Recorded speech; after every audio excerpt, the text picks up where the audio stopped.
This road is absolutely spectacular. Look at it. It's windy, it's up and down. Yeah, absolutely. Folks, deep in the Sunshine Coast Hinterland lies a place that doesn't seem to belong there. It's a place you wouldn't expect that it exists in Australia. Problem is, we need to get there first. Normally on this washer there should be a little pin sticking out, and that's completely missing, which worries me again, because that's probably in the engine. Helmut is gone. I'm really stranded now. But if there's one thing we've learned from the road, we are going right now, right into the heart of the Glasshouse Mountains. We're gonna visit a living legend. It always takes you to the right places. But you never know what you find in a black sheep.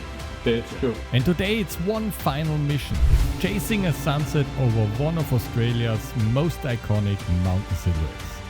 It's absolutely spectacular. Question is, will we make it? Oh shit. Well folks, there's only one way to find out.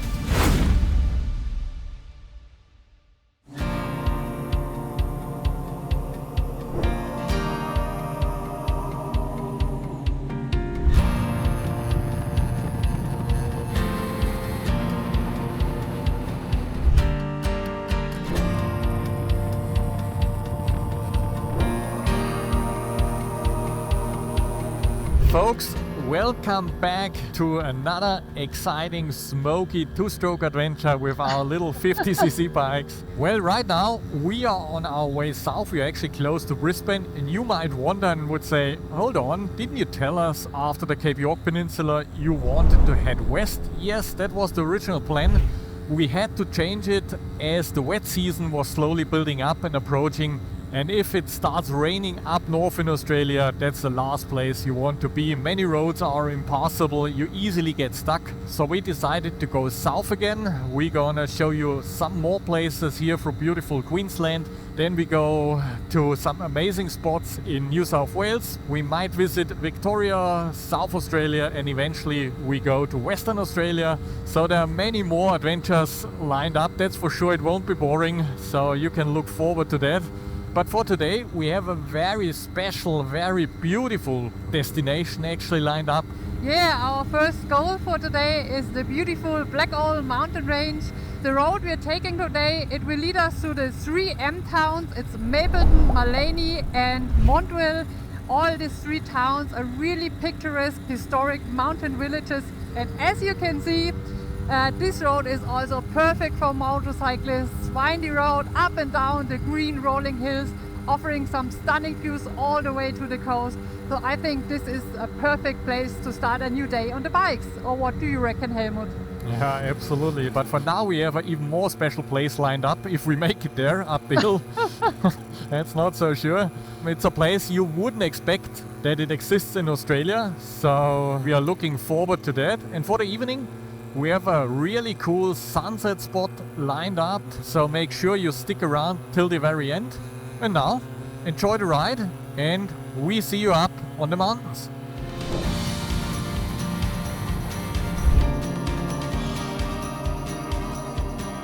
The Blackall Range sits right in the hinterland of the busy Sunshine Coast. And like much of southeast Queensland, this landscape was shaped by ancient volcanic activity. With elevations between 400 to 600 meters, it's not particularly high, but high enough for cooler temperatures. And that's the reason early settlers in the late 1880s came into this area to grow fruit and vegetables. Nowadays, it's also a popular tourist region.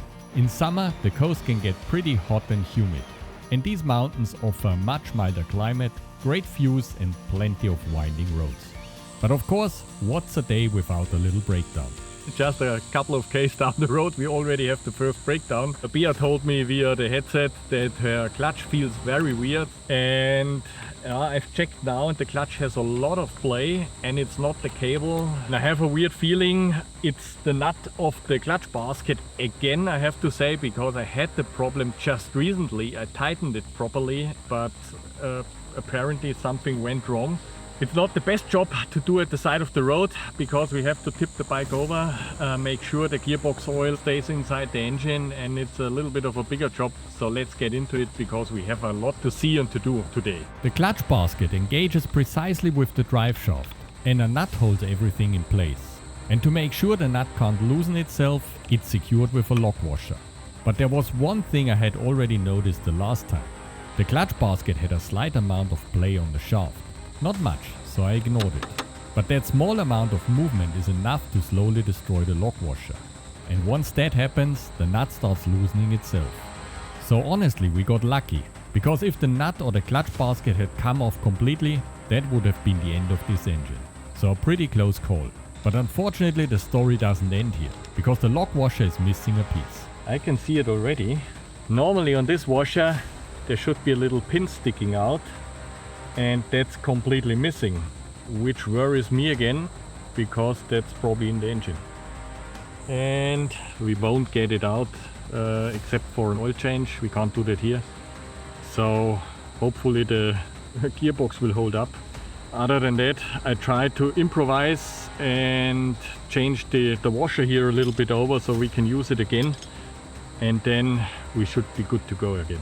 Unfortunately, modifying the washer without proper tools doesn't work. So I need to head into the next village and find a place with a vise and a grinder. Well, as you can see, bike is there, still leaning, but other than that, Helmut is gone. I'm really stranded now. He's going down the road and sees if he finds someone with a tool shop, because he needs to do something on this metal plate. And yeah, the next little village is just down the road here, so he'll give it a try and see how it goes. And yeah, in the meantime, I think I will sit in the shade and wait. Yeah, but luckily it's not too long before I'm back. Woohoo! We got it fixed. I found someone. We modified the old washer. It looks like, well, I wouldn't say brand new, but it will do the job. And it probably takes me now 15 minutes, and then we are back on the road.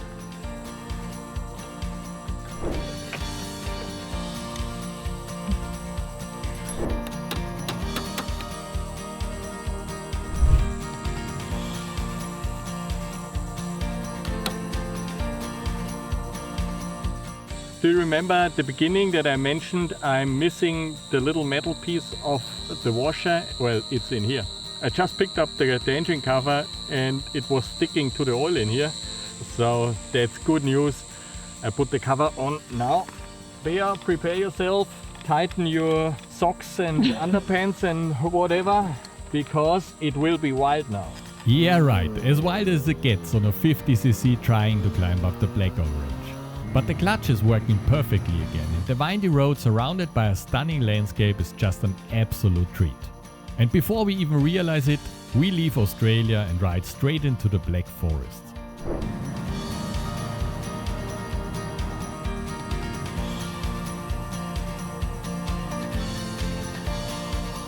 Guys, we are in Montville right now. It was a pretty tough ride because the ascent up here was at parts so steep. I didn't pay enough attention, and eventually I lost so much momentum that the engine died, and then I had to push the Kreidler up the hill, which was pretty exhausting. And I waited and waited and he didn't come. Yeah. I was wondering what he's doing already. Yeah, well, so always pay attention while riding.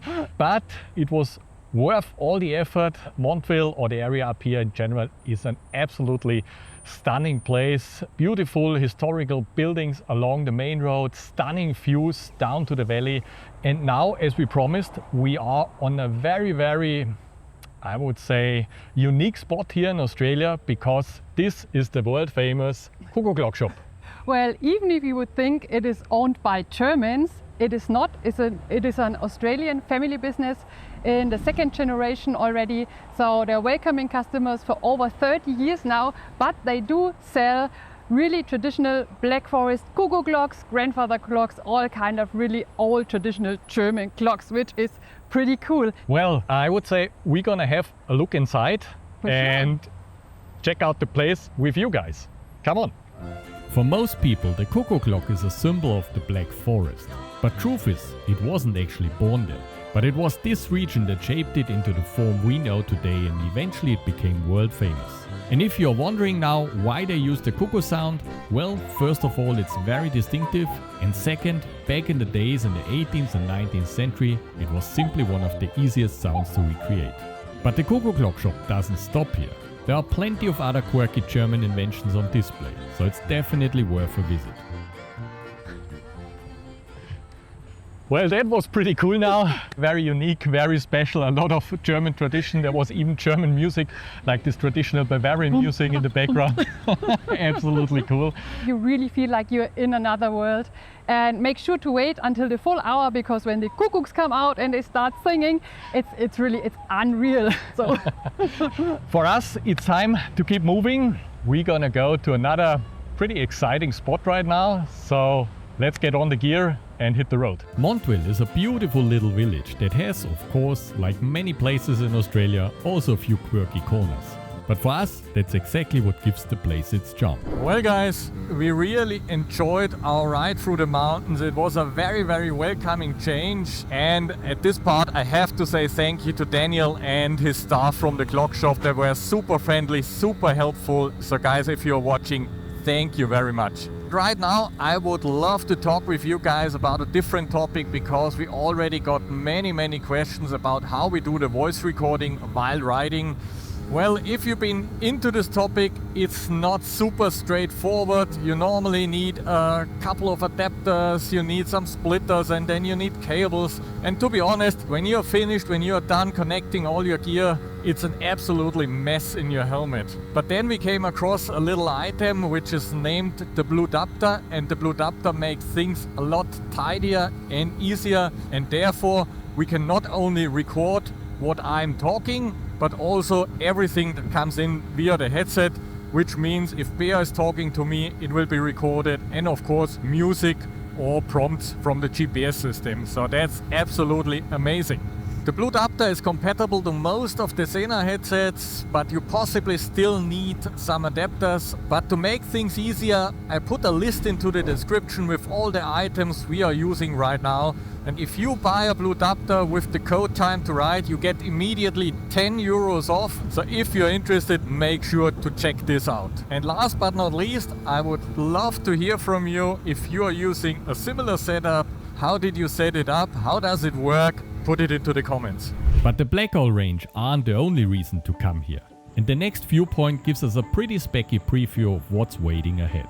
Folks, I think we haven't promised too much. Over there you can see the Glasshouse Mountains, and the Glasshouse Mountains are the remains of an ancient volcano 20 million years old, and there are 13 peaks left. The highest is Mount Birwa with nearly 600 meters. And you might wonder now why this area is called Glasshouse Mountains. Well, back in the days, Captain James Cook was sailing along the coast and he saw the mountain peaks, and they reminded him to some glassmaking furnaces from his hometown.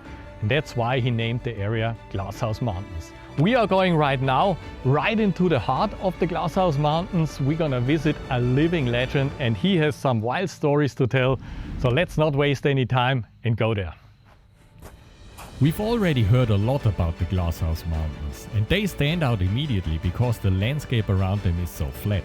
It almost looks like a giant dropped a bunch of rocks.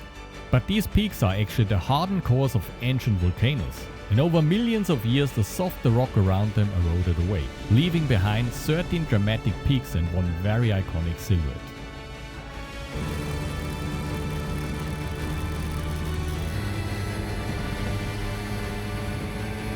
We are in the middle of the Glasshouse Mountains now, and this road is absolutely spectacular. Look at it, it's windy, it's up and down. Heaven for motorcycle riding, and then you have this scenery, yeah, the peaks nearly touching the sky, overlooking the whole area. Yeah, it's mind-blowing, to be honest. Yeah, absolutely. Hardly any traffic. Heaps of fun with the Kreidler and with any other motorcycle too, of course. Really looking forward, especially to our sunset spot today, which should overlook the whole valley. That will be absolutely specky. We wander, we roam, we take the road, we make our home. Together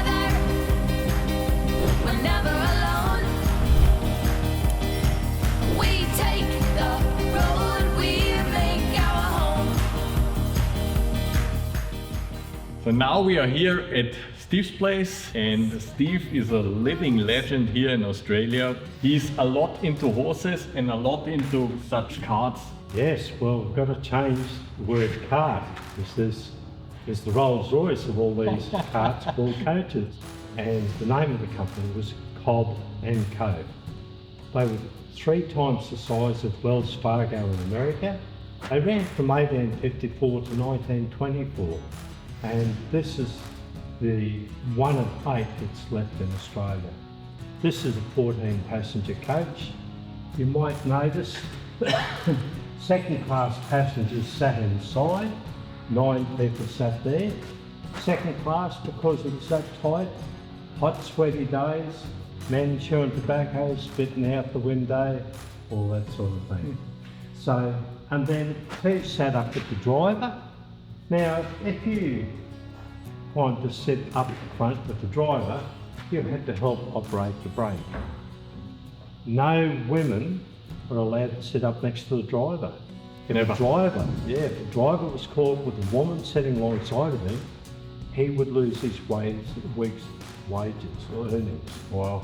And no reasons were given. But being a coach driver and driven this 15,000 kilometres, here's some reasons why they didn't let women sit up the front. They could have been distracting the driver. They could have been telling the driver how to drive his team of horses, or telling him which way to go. Well, riding is still now. So yeah, nothing changes in nothing life. changed. So we have 9 and 2 is 11, and the other 3 people sat up on the roof on the coach, and they called that seat the politician's seat. The reason for that is, well, politicians would be sitting there looking backwards, and everything had gone past before they'd seen it. And the same thing happens today. So there you go. Well, and you did something very special with this coach, exactly with this coach. Well, friends of mine from Holland were telling me about Peter Bohr, how he drove the world record. These friends of mine said, "You Australians, you can't compete." He drove 20 horses in a paddock, in a coach. I was a bit upset about that, so 6 months later, I took back a picture, 24 in hand, open road, 82 k's. I said, here's the picture to send to Peter Bohr.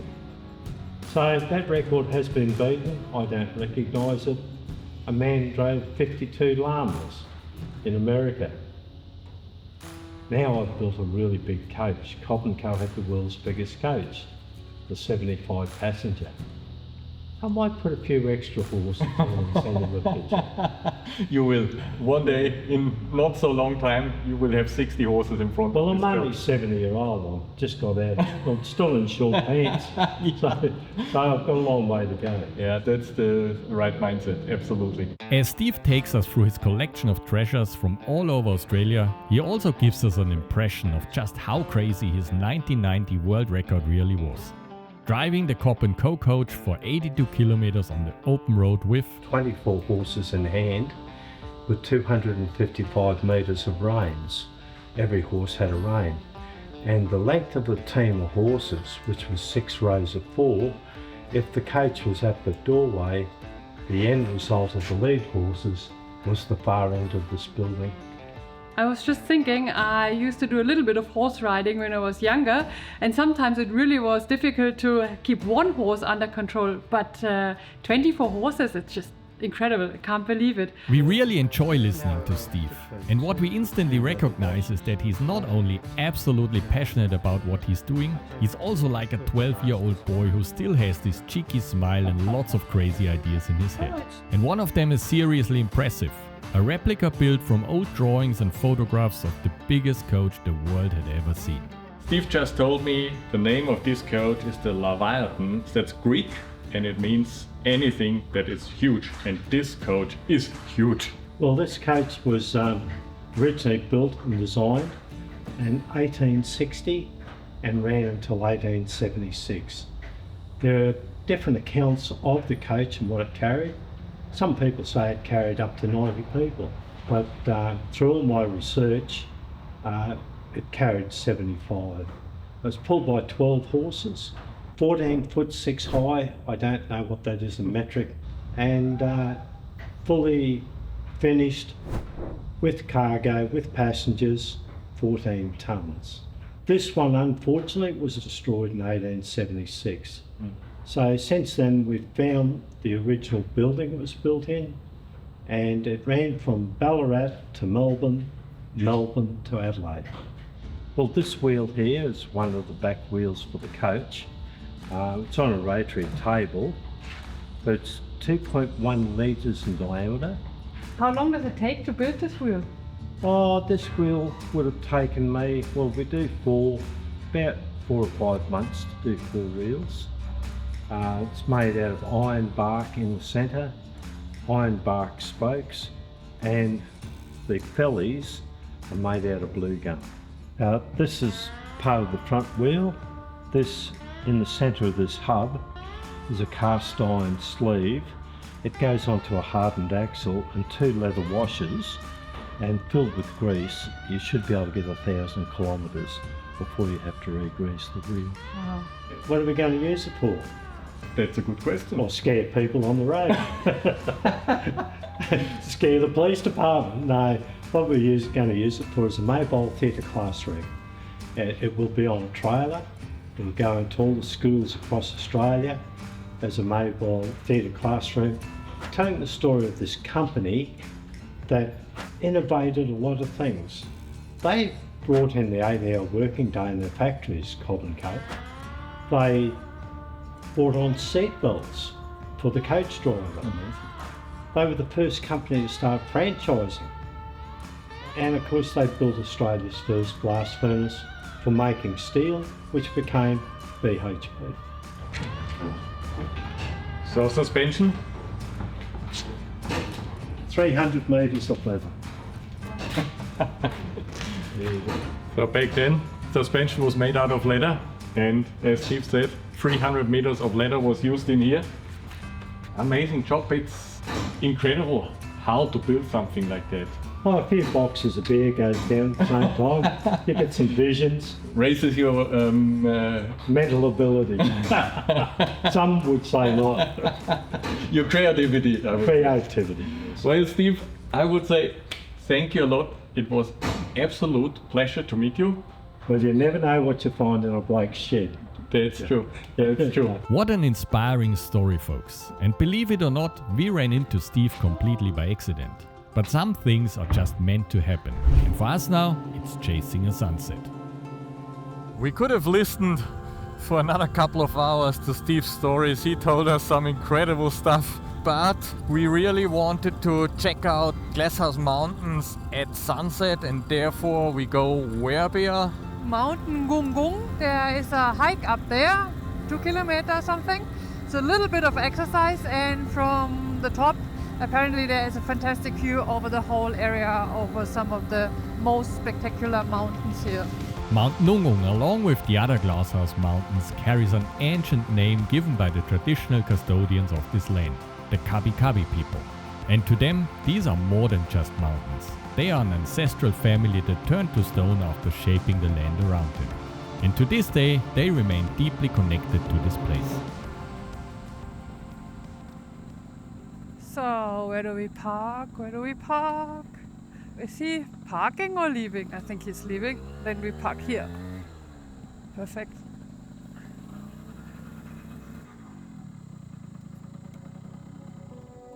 The hike up Mount Nungung is roughly 1.4 kilometers and starts relatively gently through beautiful eucalyptus forest. But the higher we get, the steeper the trail becomes. We did 2/3 of the hike up to Mountain Gung Gung, but it's just steps. Yeah.